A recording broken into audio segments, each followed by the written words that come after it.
You want to listen to a podcast? By who?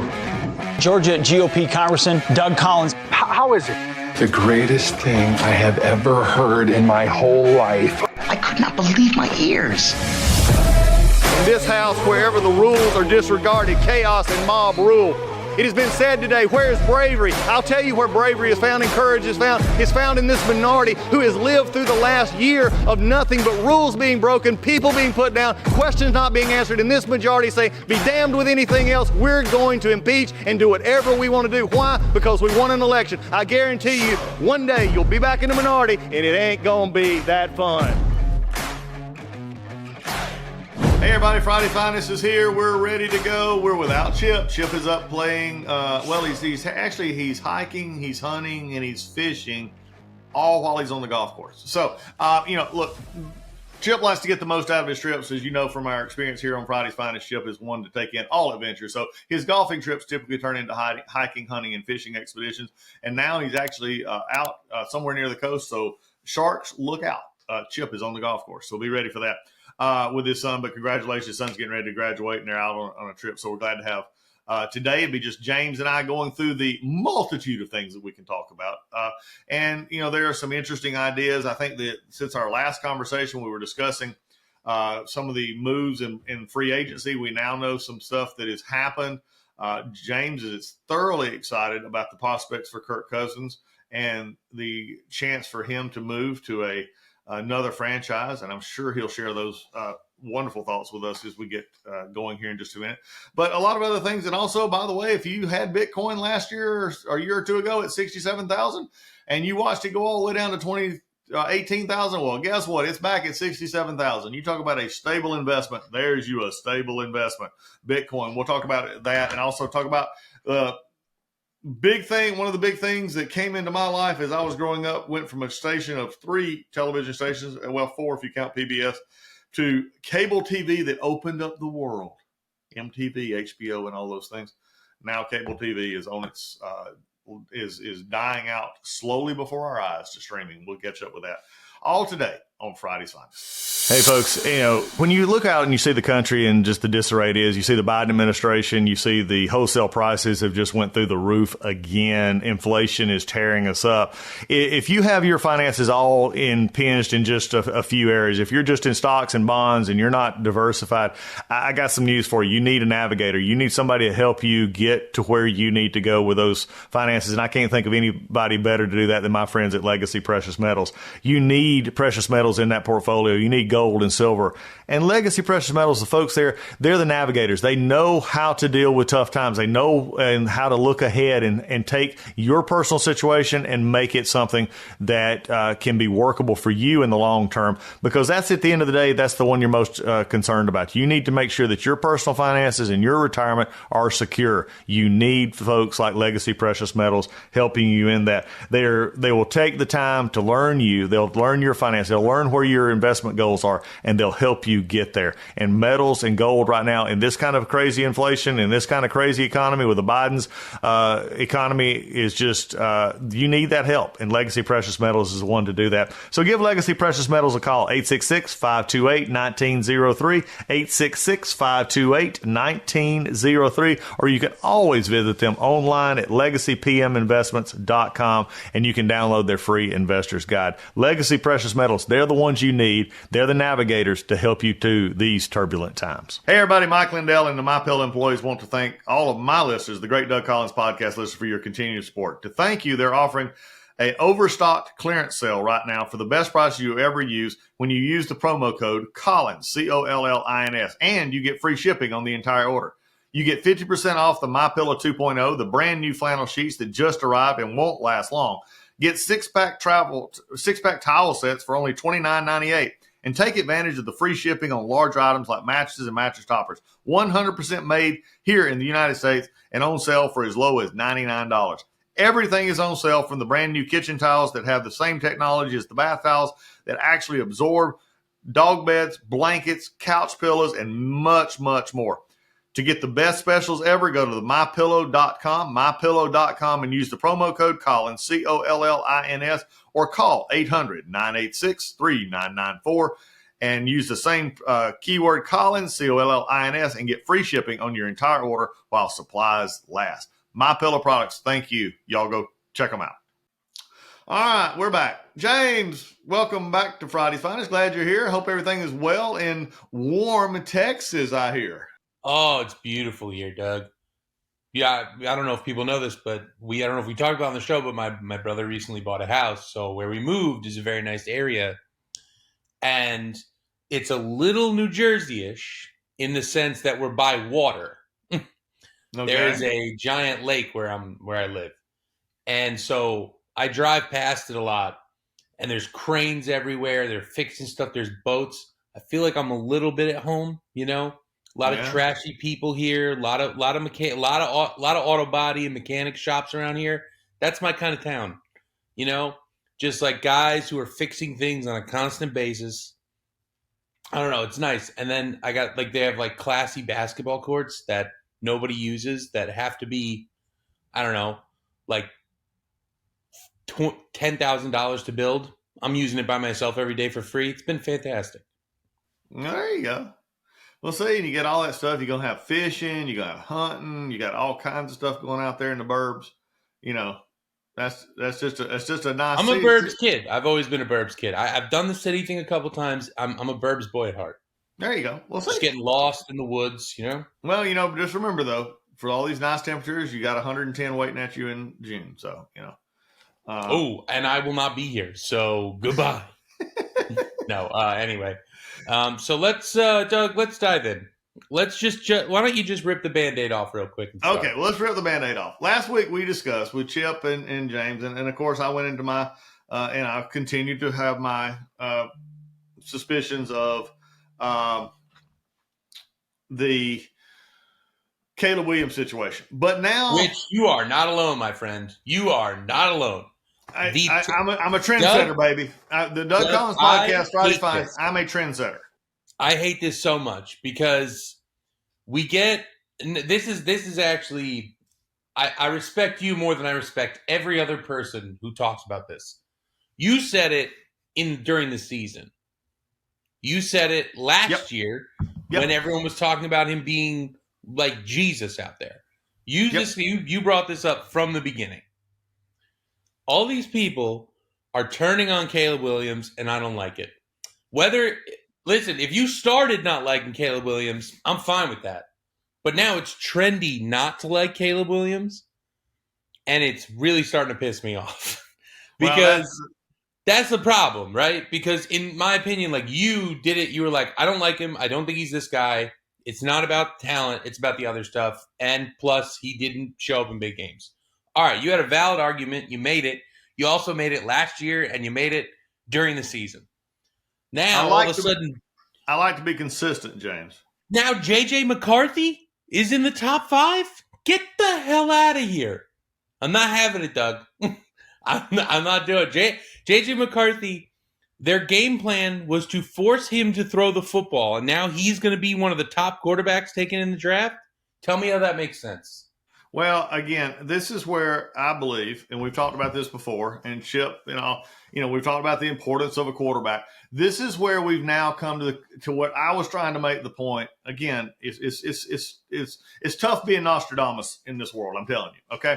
Because when you're trying to make a point, and everybody then has to catch up with you. My point last week on the Friday's Finest was, we're spending so much time and effort on 18, 20-year-old kids at quarterback that have issues inherently, and no one can name me, for the most part, except the one-off and two-offs, a top 10 to 15 draft pick quarterback that's actually made a long-term difference in the NFL. They just don't, okay? They may be players. They may stick around forever. They just don't. And instead of looking at how you build teams and looking at it, which I think for years ago, the Steelers were very good at this. They would build the parts. I think the Patriots were very good at this, building the parts, so to speak. But what I see right now is free agency has now disrupted everything. A week ago, the storyline was that you're going to look at Caleb Williams being the number one pick going to Chicago. Chicago was going to get rid of Justin Fields. Justin Fields was going to go to Atlanta. It was all. I mean, the agent had tweeted out a picture of Justin jumping up and down, thinking he's going back home, and you had all these other things. Now, a week later, Russell Wilson was let go of the disastrous contract for the Denver Broncos. It's an all-time bad trade, and we'll get into that. But yeah, just terrible. So now you got Russell Wilson out there. Who look, I'm going to say I'm not. I mean, and when I say fan, it doesn't mean I don't like them. It just means that they're not my favorite. Russell Wilson's a decent quarterback, but he's in his last few years of playing. He's not. He had an arguable Hall of Fame career. You can argue it. I'm not saying you can argue it. I mean, I think unfortunately, Absolutely. the last 3 or 4 years have probably killed that. Yeah, probably at least for a while. He would need to go somewhere and pick up a couple of good years, and I think he probably solidified. Absolutely. But then you got Russell Wilson. Now you go to Kirk Cousins, your boy up in Minnesota, okay, who is now the hot ticket to come to Atlanta, which I personally, if I had, and I know you disagree greatly here, Kirk Cousins coming to Atlanta is a better fit to me than Justin Fields coming to Atlanta. 100%. No, I agree with you. Because Justin Fields is still learning. Kirk Cousins knows how to build and play with bad offensive lines. He knows how to play in different schemes. And the Falcons, frankly, need something for 2 or 3 years to get them stable. Right. And I think that's I'll tell you this, Doug. Yeah. I'm sorry. I'm telling you right now, if Kirk Cousins goes to Atlanta, you will win that division immediately. I genuinely don't even think it would be a debate. If he plays and he's healthy, I don't disagree. And I'm not a hype about my home team. I'm a fan of my home team. I've got Falcons gear, but I'm also hardest on my home team. Yeah. But I do agree with you. We've got tools. And see, and here's my thing about Cousins. If we could get Cousins in, then that frees up offensive money and everything else to go get defense. Because we can either get linemen, we got to place a couple of linemen free agent, but we've got a running back, 2 of them. We got tight end, we got wide receivers, we've got offensive weapons for Cousins to throw to. You just keep building the offensive line to keep him healthy, and you put everything into that defense. Yep. You have a defensive head coach now. You are literally looking at the situation in Houston. That's what you'd be looking at. I think you're right. And can I also say this? Sorry, real quick, Doug. You will find out exactly what you have in Kyle Pitts if you get Kirk Cousins. That I'm telling you right now. Because you don't know what you have in Kyle Pitts. Regardless, I know he's been a bust. That is not up for debate. So far, he has been a bust. If you get Kirk Cousins, you will find out exactly what kind of quarterback, what kind of wide tight end you got in Kyle Pitts. Oh, I don't disagree. Because he makes tight ends good. Listen, I couldn't stand the way they used Rudolph. He was such a better tight end than given the opportunity. But look what he's done with TJ Hawkinson. TJ Hawkinson's a good tight end. He is a great tight end with a great quarterback. That's a fact. With a good quarterback. Sorry, I think Kirk Cousins is a great quarterback in this league. I think he's top 10 every year. So I think I'm not going to argue about that, but Kirk he Cousins will change goes Atlanta, back, and that's that. Yeah, Kirk Cousins goes back to my philosophy is if you have a grounded quarterback with good intellectual skills of football, I will take them over the buffed out, bad attitude or arrogant attitude athlete. I mean, Patrick Mahomes is about as close to an athlete who could brag about anything he does because frankly, he's earned every bit of it. But even him, he's not, and this is sort of hard to say. I mean, he's not Travis Kelce. He's not even some of the others on his team. He'll go out there, he'll party, he'll he'll do some stuff, but he's always sort of in the background. He's got a humble streak to him. Okay, yeah, for sure. And you just look at some of these other quarterbacks, and it's just like it's pretty amazing concept to see.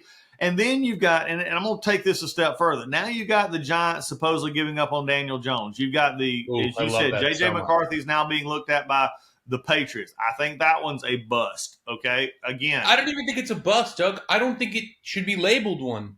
He shouldn't be in that position. oh, I don't disagree, but Right? but Like, the only, that's so unfair to me. but the only label you can put on it will be he'll struggle. But again, I go back to every once in a while, depending on the system, a Tom Brady will come along. It ain't happening, and it's not happening. It ain't happening. I'm getting I'm not saying it will either. In But New England, it's not. Tom did not become Tom until 5 or 6 years in. Okay. Yeah, but he didn't become the best player in the world until 5 or 6 in. You're right. Yeah, he had a defense that was incredible. He had everything outside of like the best wide receiver, and even Deion Branch was still a great wide receiver. So, well, that's why also it's very difficult to say. I don't put a lot of stock in these people who try to downplay Belichick's role as well. You had Tom Brady and you had all these others. It took somebody to put that together. Belichick was the person to put that together. I mean, I'm sorry. Yeah, the guy Coach Belichick is currently outliving the NFL that he was once in. That's it. It's got nothing to do with he's just not a good coach right now. He's still a better coach than probably a lot of guys. Don't get me wrong. But can we just accept there's a reason Phil Jackson's not coaching anymore, and there's a reason Pat Riley's upstairs. There's a reason that guys retire. Bill Cowher could not coach today. He'd be a good coach. But we'd be ragging on him about this, that, and the other thing. Sometimes the game moves on, and you're just not a part of it. Tom Brady couldn't probably – he's one of the few, but him and Peyton Manning, it'd be hard for them to exist now without being able to run. Well, we wouldn't be talking about it interesting enough, you go back to the Marinos, the Peyton Mannings, the Eli Mannings, for that matter. I always thought it's always just been interesting to me because when I think of great quarterbacks, I go back to the and again, I was never a gigantic fan of John Elway, but he was a great quarterback. Okay. But I guess maybe because I'm older and I just think of it differently. I think of the Staubachs, the Bradshaws, the Stablers, the just different kind of quarterbacks. And Peyton Manning could throw it all over the place. It goes back to our old guy in Atlanta, Matt Ryan. And here's Matt Ryan, whose statistics will put him above even the Manning brothers and some of the others. And people, but yet you all occasionally hear somebody say, well, Matt Ryan, Hall of Fame. Well, no, because he didn't win a championship. There's a difference. It's an it factor. And I think we miss the it factor sometimes with a lot of these players, that their statistics overrun who they are. Yeah.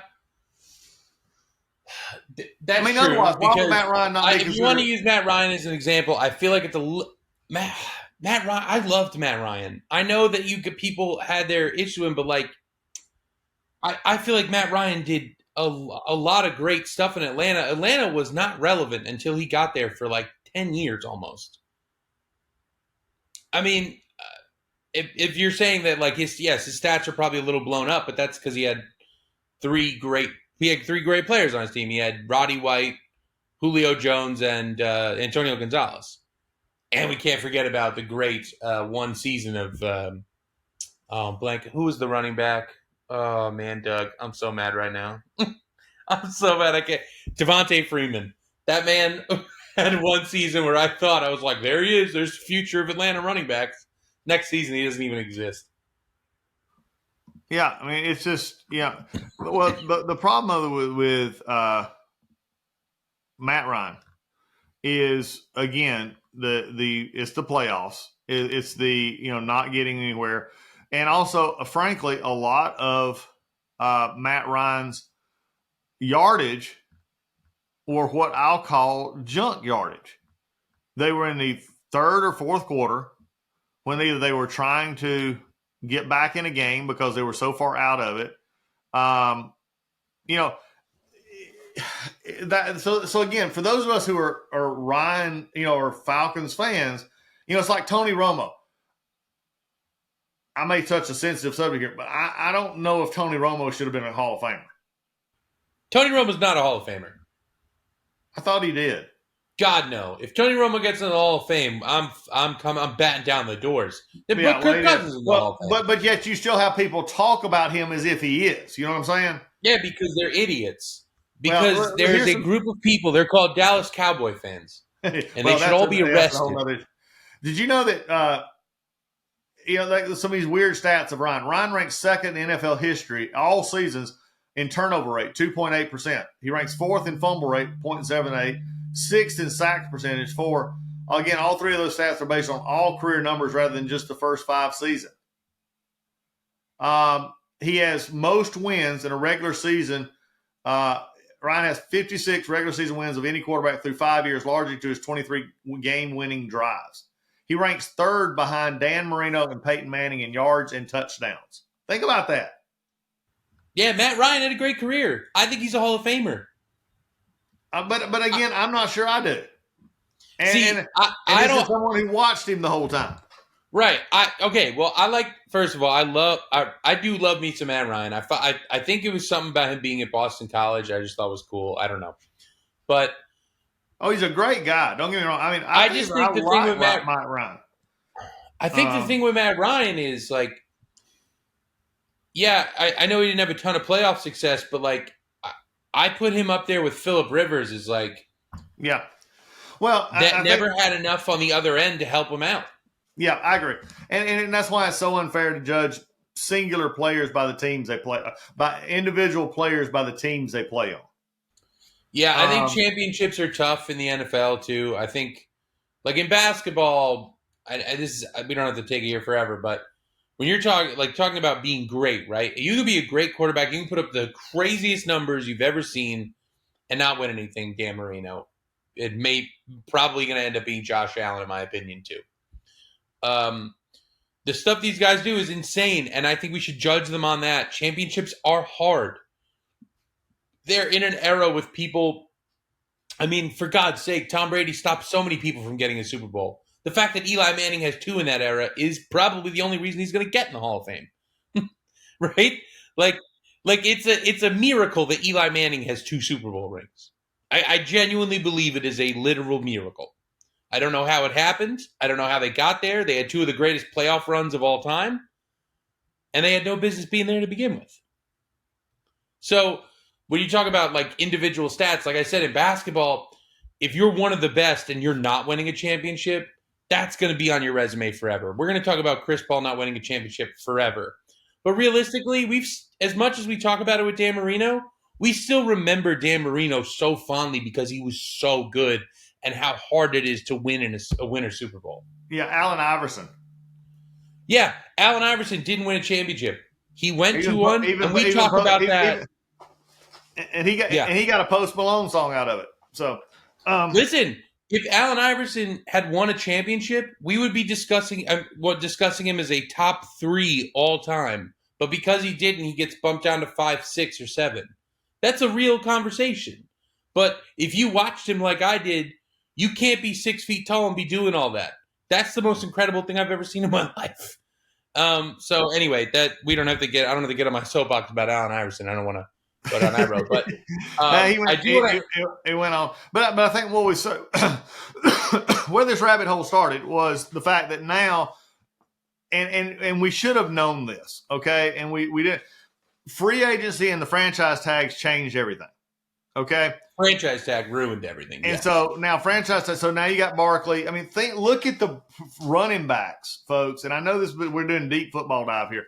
Look at the running backs that like Eckler, Jacobs, Henry, and now Barkley are all free agents right now on the market. Can you? I mean, 20 years ago, that would have been like an unheard of moment. But you got 4 or 5 top tier running backs that basically the league says are throwaway players. Oh yeah. Listen, the running back thing is dead. I don't think we need to discuss. I really don't think it's worth getting angry about anymore. No. There was when in your era, if you didn't have a running back, you weren't considered a football team. If you didn't have a top running back, you were there's no way that guy's going to win a championship. That team's going to win a championship. But now, The Giants are like, we're getting rid of our quarterback and our running back. But look at the World Series, the NFL and the Super Bowl. The winners of the Super Bowl have a running game, correct, that allows their offense to have a passing game. It's a fact. And that's why the rumor this morning was Henry goes to Dallas. No. Yep. You know what? Fine. Go to Dallas. You know what? Hey, let's get out of football. Let's get out of football. Yeah. Because, I mean, there's so much more we can discuss. We got the draft coming up. We got everything. We got, the combines last week. By the way, my boy Lad McCarthy went up and showed a dog how a dog does it at the combines. Absolutely. He was smooth up there. But anyway, I grew up in a time, and I just saw this statistic. I was telling James about this offline before we got on today. I grew up in an era in which we had the antenna on top of the house. You turned the antenna to find stations. If you were close enough to the stations, you could get them. If not, you couldn't. We had 3 stations and PBS, 2, 5, 11, and 8. That was our stations. I was the clicker growing up. Hey, Doug, go change the channel. Doug, go change the channel. And then in 1982, I believe it was, the world was opened up and cable TV came to the Collins household. And we all of a sudden went from 4 channels to, I think we at the first off had maybe 15 or 20. And then also the opening came for HBO. And the late night on HBO and the scrambled movies, if you can remember these. I'm old enough to remember these. So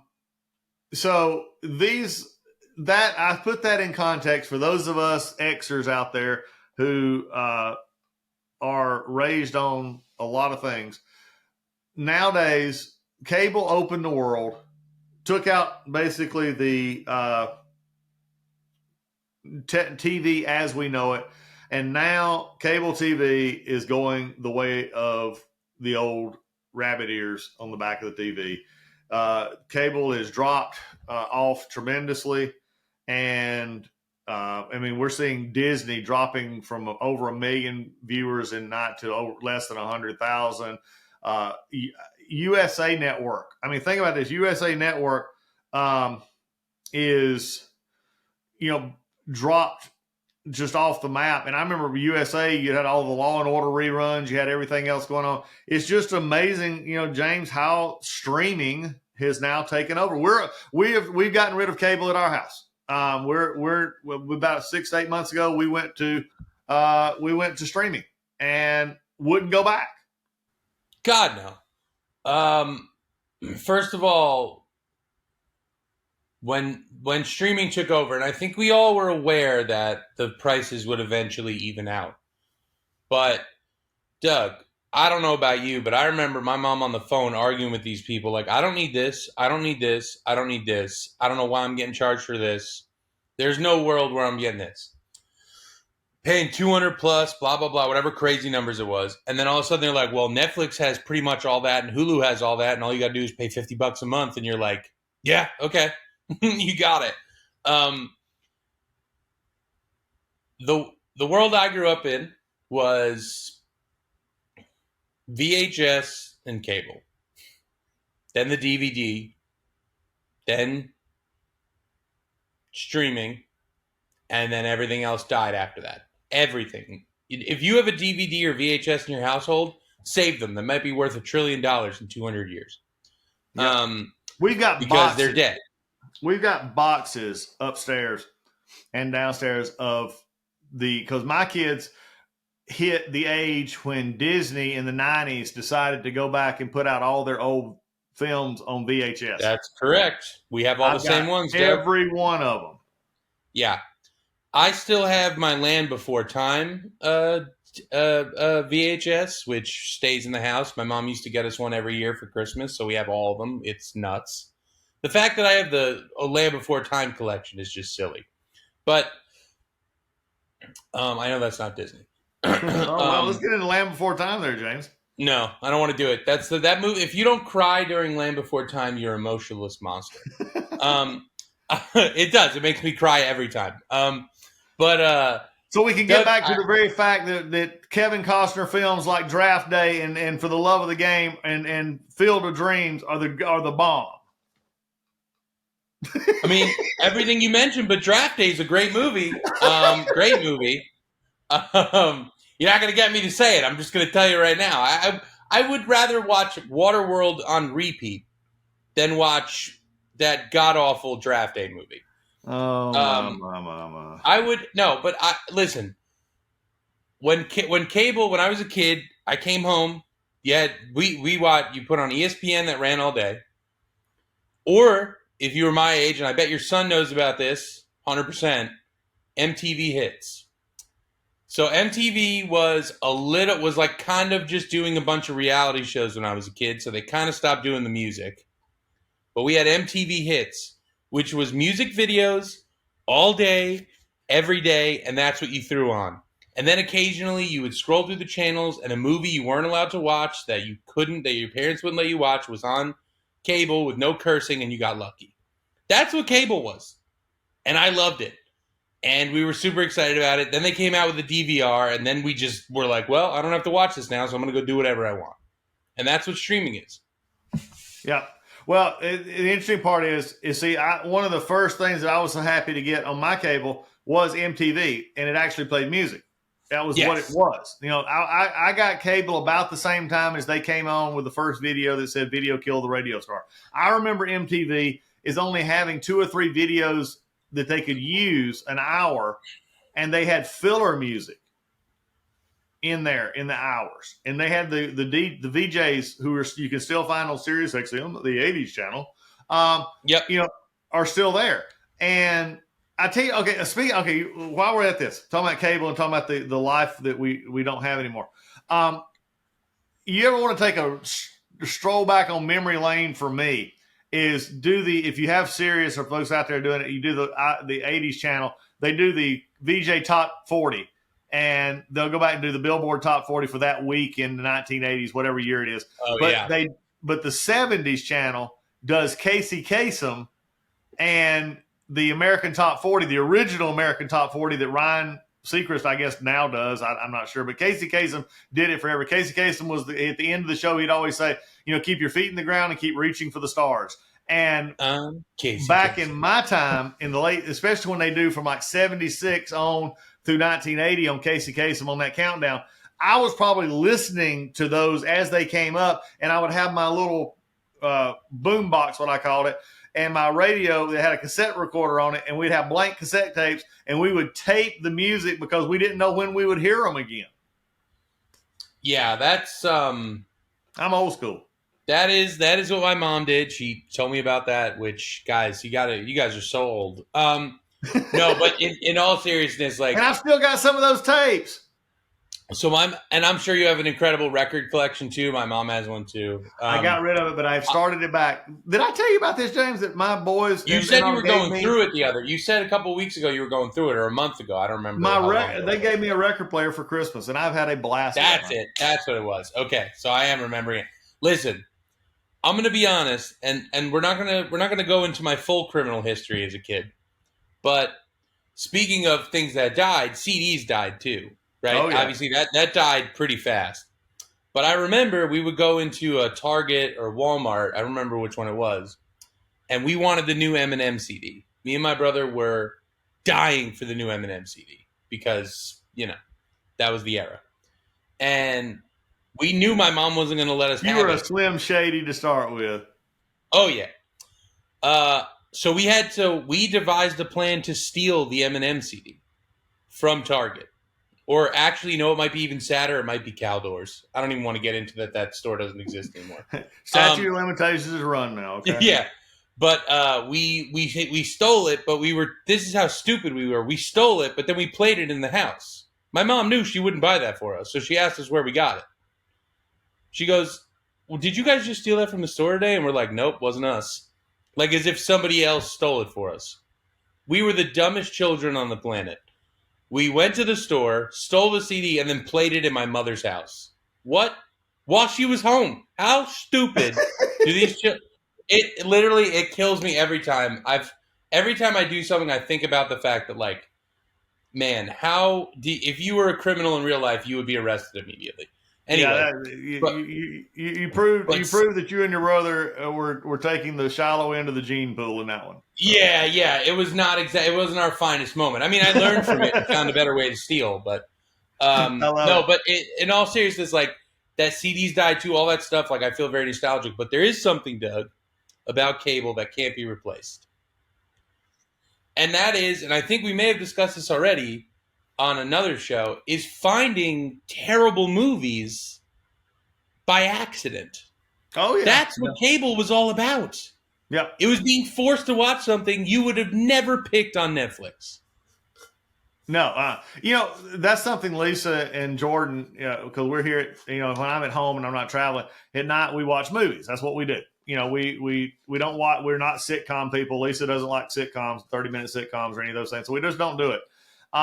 We've occasionally watched some hour-long shows, but wait until the next week, sort of bored. So we do, the Netflix or the Prime or whatever, and we look for movies. I'm amazed at how many movies we have found that I would have never known existed that were pretty good movies. By the way, I watched, I don't know if we talked about this the other day, Secondhand Lines. Robert Duvall. No way. Yes. Did you just discover that movie? Just discovered it. That is an all-time favorite of mine.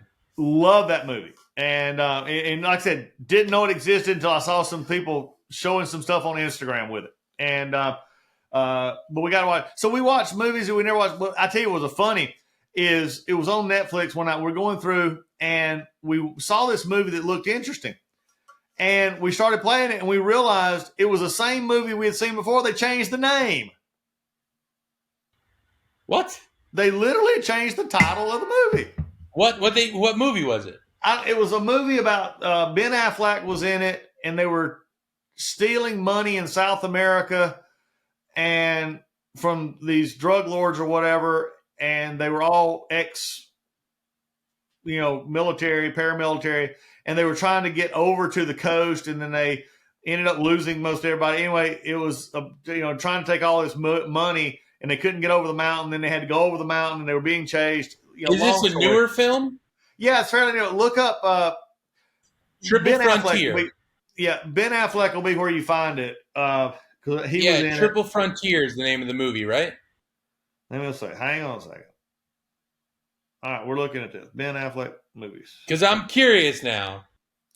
But it was under two different names. We saw it. All right, hang on a second. All right, here we go. While we're doing this real quick, I do have a story about Secondhand Lines that just okay. What's your story about Secondhand Lines?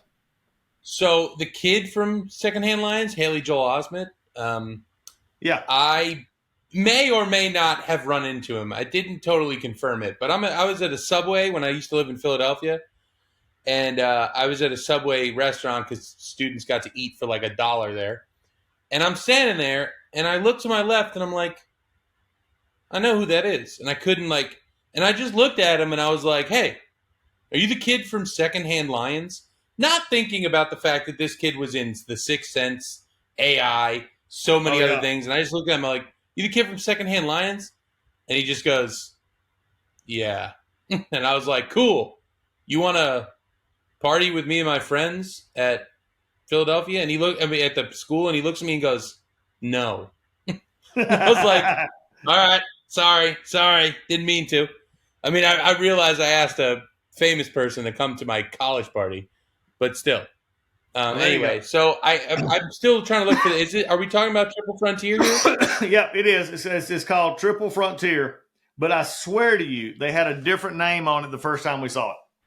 I believe that. I believe that wholeheartedly because Netflix is tricky and they're trying to trick us consumers. They're coming for us, Doug. Yeah, it is. But also, Netflix has made money for movies that would have never broke even. It used to be Netflix came along at a time when the movie industry, and I know this from working with them, they had a huge overseas market in the DVD, VHS market and everything else. And when that dried up, a lot of these residual funds and everything were gone, and now Netflix and these in Prime, and that's why you see Paramount and all these trying to get into it, because that's where they're making their residuals. Right. So it's pretty wild. Hey, one last thing before we go. We got two things to hit before we go. The first one is Jason Kelce has made it official. Retirement he is retired. He's off. He's gone. Best center, one of the best centers ever to play the game. Who came in? Surefire Hall of Famer. Very excited about that. Yeah, who came into the college football as a running back, if people remember that. I saw that. That was hilarious. Yeah, it is, and became one of the best centers there. If you've not seen it, go see it. It's on YouTube. I'm sure it's everywhere else. You can go find his speech. I liked his speech. I thought it was a little long, but it was a great speech, especially about dads and the influence of dads, the influence of brothers, and coaches. I think was all really good. But Jason Kelce, nothing but the best brother. I've enjoyed watching you during this time, and you brought playing on the line back to meaning something again, and I appreciate that as we go. But I couldn't let the Friday's Finest go without saying shout out to Jason Kelce on a great career. For sure. Now your wife, I'm sure, will keep you busy with lots to do here in the near future. Yeah, they all-time wife, all-time career. Jason Kelce's living the dream that we all want to live. They gotta love it. And last night they were, and by the way, they also earlier this week were at the Cavaliers-Celtics game in an ultimate Celtics collapse, and they were courtside. That was yesterday. What the hell? They let a guy named Dean Wade. D-Wade, baby. D-Wade, 7 for 7, 20 points, outscored the Celtics in the fourth. It was insane. Anyway, go ahead. All good. So that it. James, what's your last word for the day? My last word for the day is I'm going to see Dune 2 tonight, and I'm going at 10:45 at night so I can see it in IMAX. If you can see it on the biggest screen possible, go see Dune 2. If you haven't seen Dune 1, get your together and go see it. Okay. I always wanted to go watch a movie about sand, so okay. Don't you dare. It's way more than that. Oh, God, we need Chip back. Okay. All right, fine. We'll figure this out as we go. All right, folks, we got State of the Union and all it's been this week. We're going to give you an update on it. I know some of you are waiting for us to talk about that, but I just don't have the heart to talk about it right this minute. So we'll talk about it next week on the podcast. We'll do some other stuff as we go forward. Everybody go out, be safe. My prediction is, much to James's surmise, he will become an Atlanta Falcons fan next year because Kirk Cousins is coming to probably coming to Atlanta. And I'm still holding out that this may have affected the Chicago Bears not being able to move Justin Fields. And I think that could affect what they do at number one. I don't see them holding Justin and Caleb at the same position. So it's going to be interesting to see how that all turns out. All that and more when we get together again on the Doug Collins Podcast. Take care.